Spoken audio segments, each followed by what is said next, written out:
Salam sejahtera, terima kasih karena bersama dengan saya di Nazilin Unity Channel. Semalam keluar di dalam media sosial, T menggesa MCA segera keluar daripada kerajaan perpaduan. Walau bagaimanapun, ini satu petanda yang luar biasa. Saudara, apabila MCA keluar kerajaan, ini satu petanda bahawa Barisan Nasional diambang perpecahan. Tiada sebenarnya kesan besar kepada Anwar Ibrahim, Kerajaan Perpaduan. Meskipun MCA menarik sokongan daripada kerajaan kerana MCA seperti yang kita tahu hanya memiliki satu kerusi parlimen. Jadi, macam mana sekalipun mereka gegak gempita bising di sana-sini, mereka tidak mampu melakukan apa-apa kerana mereka hanya memiliki satu kerusi parlimen melukut di tepi gantang. Walau bagaimanapun, yang mendapat tamparan hebat sebenarnya ialah Barisan Nasional yang boleh dilihat di ambang perpecahan. Adakah ini penghujung jalan untuk Barisan Nasional? Satu kerusi kecil, tapi satu tindakan besar. MCA dikatakan mahu berundur dari kerajaan perpaduan. Tapi, kesannya apa? Lebih besar daripada yang ramai sangka. Ini bukan sekadar angka, ini tentang krisis kepercayaan, keretakan dalaman dan mungkin kehancuran Barisan Nasional itu sendiri. Sebelum kita teruskan ulasan kali ini, jangan lupa ini ialah Transfer Factor for Life. Ini bukan ubat, ini ialah terapi imun yang meningkatkan daya imun badan kita sehingga 400%. Secara umum dan ringkasnya, kita kena penyakit kerana imun badan kita yang lemah. Kita mudah kena penyakit kerana imun badan kita yang lemah. Dan kita sukar sembuh daripada semua jenis penyakit kerana imun badan kita yang lemah dan bodoh. Dengan peningkatan daya imun badan 400%, kita mempunyai imun badan yang kuat, tentera dalaman yang kuat untuk melawan penyakit daripada dalam. Jadi itulah transfer factor, meningkatkan imun badan sehingga 400% dan membolehkan imun badan, tentera badan di dalam badan kita melawan penyakit untuk kita pulih seperti sedia kala. Cepat dapatkan produk yang lulus KKM, halal dan diperakui oleh doktor-doktor di seluruh dunia ini. Jangan tunggu lama-lama, ambil tindakan sekarang bagi mencegah. Mencegah lebih baik daripada merawat, jangan tunggu sampai sudah melarat. Baiklah saudara-saudara sekalian, fakta pertama, MCA kini tinggal satu kerusi sahaja di parlimen, iaitu di air hitam dimiliki oleh Datuk Sri Wee Ka Siong. Dalam PRU15, MCA kalah teruk. Dari dulu 7 hingga 8 kerusi. Kini tinggal satu sahaja. Tapi kenapa sekarang timbul desas-desus mereka mahu keluar kerajaan? Sumber dalaman mendakwa MCA tidak puas hati dengan layanan dalam kerajaan sekarang. Tiada tempat dalam kabinet. Suara MCA seolah-olah dipinggirkan. Mereka rasa diperalat semasa PRU15 untuk bantu kempen, tapi lepas menang, langsung tiada ruang dalam pentadbiran Anwar Ibrahim. Kalau MCA keluar kerajaan, apa yang bakal berlaku? Ramai fikir, alah, satu kerusi saja pun. Mungkin anda pun terfikir begitu. Satu kerusi saja pun tak akan membawa apa-apa kesan. Takkanlah nak takut sangat. Memang tepat jangkaan dan telahan anda. Satu kerusi sahaja tidak membuat kesan kepada pentadbiran Anwar Ibrahim. Tetapi ini bukan soal angka. Ini soal simbolik, imej dan kestabilan. Kesan nombor 1. Ini adalah isyarat jelas Barisan Nasional sudah retak dari dalam. MCA keluar membawa makna BN sudah tidak bersatu. UMNO pun tengah krisis keyakinan. MIC makin diam. PBRS hanya sekadar sokongan kecil. Sekali MCA keluar, imej Barisan Nasional akan jatuh menjunam. Kesan yang kedua, kerajaan perpaduan akan dilihat semakin longgar. Walaupun MCA cuma satu kerusi, tindakan keluar itu boleh beri peluru politik kepada pembangkang Perikatan Nasional. Dengan naratif kononnya kerajaan Anwar makin lemah, gabungan tak stabil, ini persepsi yang bahaya. Nomor 3, kesan ketiga ialah hubungan kaum semakin renggang. MCA selama ini jadi jambatan antara masyarakat Cina dengan kerajaan. Kalau MCA tarik diri, makin jauhlah wakil masyarakat Cina daripada kerajaan pusat. Undi Cina boleh lari habis kepada DAP atau calon bebas anti kerajaan. BN akan kehilangan akses pengundi bandar dan Cina. Kesan yang keempat, masa depan Barisan Nasional makin gelap. Bayangkan MCA keluar, MIC diam, PBRS tak aktif. Siapa tinggal dalam BN? UMNO yang makin goyah dengan desakan akar umbi. Tanpa sokongan komponen kuat pelbagai kaum, BN akan jadi parti Melayu semata-mata yang akan bersaing terus dengan PAS dan Bersatu. Kesan yang kelima ialah peluang musuh masuk jarum. Perikatan Nasional pasti akan goda MCA. DAP pun boleh pancing MCA masuk kerjasama. Bayangkan MCA tiba-tiba mesra dengan PN atau natural tapi serang kerajaan. Game politik akan jadi makin liar dan tidak terjangka. Soalan yang paling besar ialah, adakah ini satu permulaan kepada keruntuhan Barisan Nasional BN? PRU 16 nanti, macam mana BN mahu tawarkan imej gabungan stabil kalau sekarang pun dah pecah. MCA mungkin kecil, tapi simboliknya besar. Sebagai penutup kepada perkara ini, kita tak boleh pandang rendah satu parti yang sudah wujud sejak 1949. Kalau MCA tarik diri, ini bukan sekadar exit quietly, ini boleh jadi permulaan domino effect dalam Barisan Nasional dan mungkin sekali kejatuhan legasi gabungan politik paling lama dalam sejarah Malaysia. Soalannya kepada anda yang menonton konten dan video pagi ini, adakah MCA wajar keluar dari kerajaan? Adakah ini tanda BN perlu dibubar atau direformasi semula? Dan adakah ini saat yang Perikatan Nasional PN tunggu-tunggu selama ini?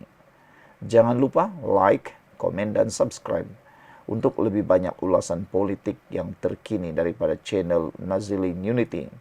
Kita bukan cari jawapan mudah, tapi kita cari kebenaran yang ramai tak nampak. Sekian dulu untuk kali ini. Jangan lupa tinggalkan komen anda, tekan butang subscribe. Bye-bye. Salam sejahtera, terima kasih kerana bersama dengan saya di Nazilin Unity Channel. Satu lagi kemenangan besar kepada Anwar Ibrahim. Harga barang terkawal, negara rekod inflasi paling rendah dalam 51 bulan. Kenyataan ini pastinya tidak akan menyenangkan pembangkang khususnya Perikatan Nasional. Hari-hari mereka mencanang kononnya kerajaan pimpinan Anwar Ibrahim ini gagal. Hari-hari mereka mencanang kononnya mereka lah yang paling bagus.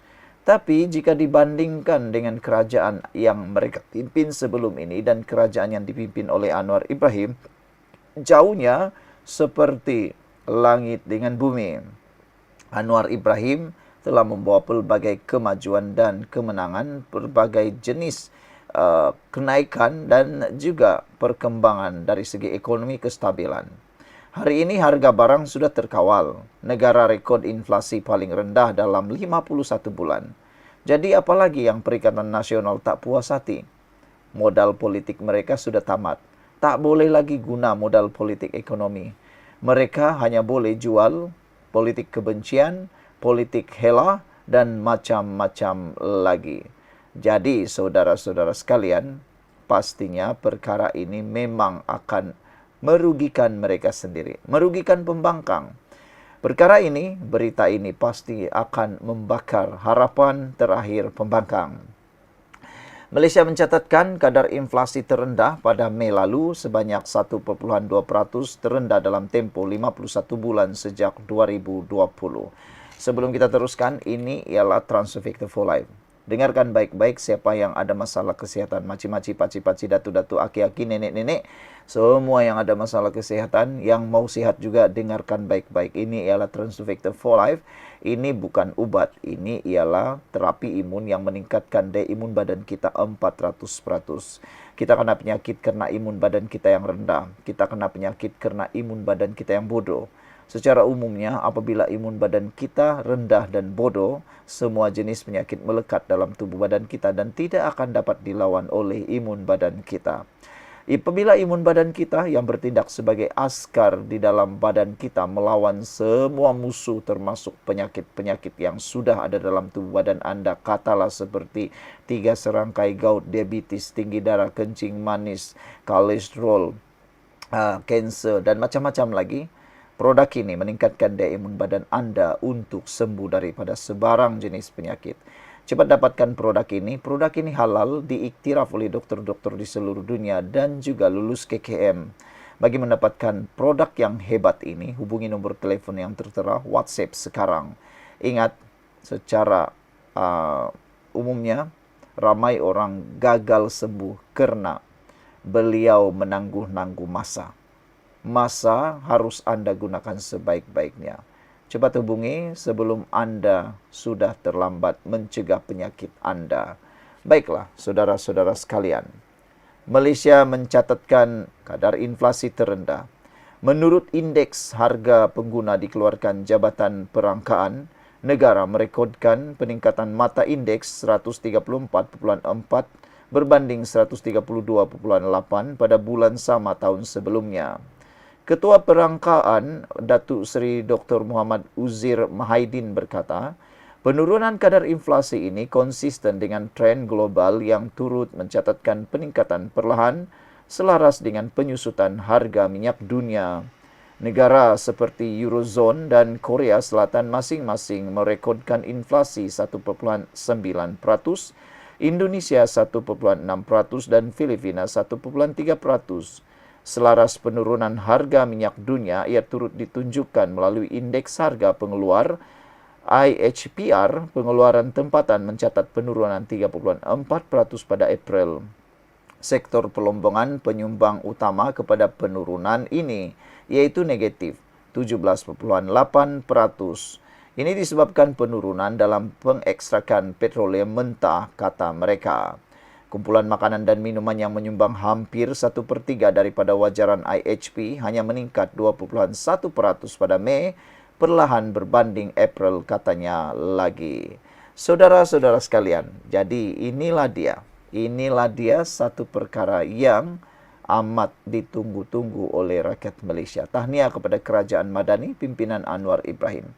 Sekian dulu untuk kali ini. Jangan lupa tinggalkan komen Anda. Kita jumpa lagi. Bye-bye. Salam sejahtera, terima kasih karena bersama dengan saya di Nazilin Unity Channel. Apa yang berlaku hari ini, tiba-tiba Akmal mengeluarkan kenyataan yang memang mengejutkan kita. Tiba-tiba Akmal seakan-akan menyokong Anwar Ibrahim.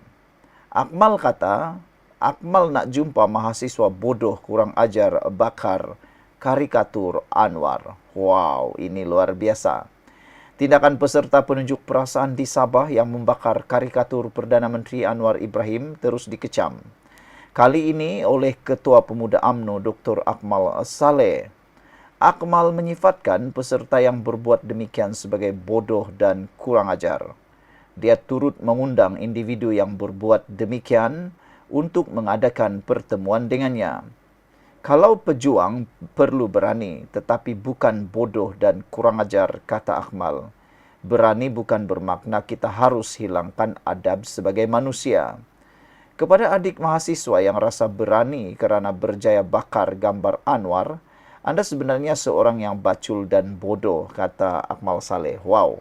Sebelum kita teruskan ulasan ini, apa pula pendapat Anda tentang komen Akmal Saleh ini? Sebenarnya Akmal Saleh pun bukan juga calang-calang, bukan juga alang-alang ekstrimnya. Baru-baru ini kita tahu dia pernah membawa satu kempen boykot melibatkan beberapa isu dan kes kontroversi. Waktu itu orang pun marah juga dengan Akmal Saleh. Tapi Akmal Saleh tetap berjuang. Sebelum kita teruskan ulasan kali ini, saya nak perkenalkan kepada Anda, ini Transofector for Life. Ini bukan ubat, ini ialah terapi imun yang paling bagus kuat untuk Anda. Terapi imun transofektor ini meningkatkan daya imun badan kita sehingga 400% dan mendidik imun badan kita menjadi bijaksana. Secara umumnya, kita kena penyakit, kita susah untuk sembuh daripada penyakit kerana imun badan kita yang lemah. Banyaklah jenis penyakit yang disebabkan oleh kelemahan daya imun badan dan juga kebodohan daya imun badan. Antaranya 3 serangkai gout, tinggi darah, kencing manis, kanser, sakit-sakit, penyakit, semua jenis penyakit lah. Sebutlah mana satu pun yang anda mau. Jadi, saudara-saudara sekalian, dengan peningkatan daya imun tubuh badan kita, kita boleh sembuh daripada semua jenis penyakit. Transofektor ini adalah lulus KKM, diperakui oleh semua doktor di seluruh dunia dan juga halal. Jika anda ingin mendapatkan produk ini, WhatsApp nombor yang tertera. Ingat, jangan bertangguh-tangguh. Masa tidak pernah menanti anda. Bagi anda yang sudah ada masalah kesihatan, inilah masanya untuk anda mencegah dan kuatkan semula daya imun tubuh badan anda. Kerana hanya dengan daya imun badan anda akan sembuh. Saudara-saudara sekalian, mengulas lanjut tentang kenyataan Akmal Saleh ini, Akmal Saleh kata, jika tidak berpuas hati dengan kenyataan saya, boleh aturkan perjumpaan dengan saya. Tolong maklumkan saya tempat dan masa. Insya Allah, abang akan sampai untuk jumpa adik-adik depan, katanya. Kata Akmal lagi, mereka yang pernah marah sebelum ini apabila imej pemimpin tidak dihormati sepatutnya turut berasa marah kali ini. Hantarannya disertakan dengan gambar seorang penunjuk perasaan yang menunjukkan punggungnya di atas imej bekas Perdana Menteri Najib Abdul Razak dan isterinya Rosmah Mansur. Aksi membakar karikatur Anwar itu berlaku di akhir bantahan pelajar terhadap isu rasuah yang diadakan di Kota Kinabalu, Sabah pada Ahad lalu. Karikatur Anwar yang dibakar itu turut disertakan kenyataan Madani Pelindung Rasuah Sabah.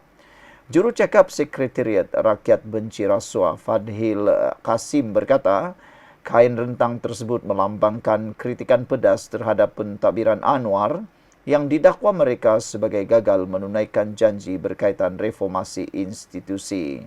Beberapa komen daripada netizen berkait dengan isu ini, mereka kata, yang bodoh itu ialah orang yang mungkin bercakap sendiri, katanya.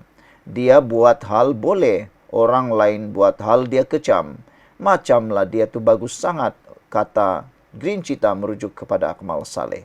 Kita orang Sabah tidak mahu orang macam doktor yang masuk Sabah, katanya. Imigrasi Sabah tolong sekat Akmal Saleh masuk daripada Sabah, kata Green Cita. Wow. Ekstrim jugalah Green Cita ni kan. Rakyat nak kebenaran, kata siapa paling kurang ajar belum tahu kata rakyat nak kebenaran. Black Zebra kata hang panggil siapa bodoh, katanya. Pi balik tengok dalam cermin tu siapa yang berkelakuan kurang ajar semasa isu kekemat, kuil Hindu di Wikel dan lain-lain. BN UMNO akan terbenam kerana cara politik resis yang kurang asam, kata Black Zebra. Tok Mudim kata lain kali kalau nak membakar-bakarlah bendera Israel macam yang Akmal pernah buat. Yang itu tak apa, kata Tok Mudim. Jadi saudara-saudara sekalian, apa pula pendapat anda? Sekian dulu, kita jumpa lagi. Bye-bye.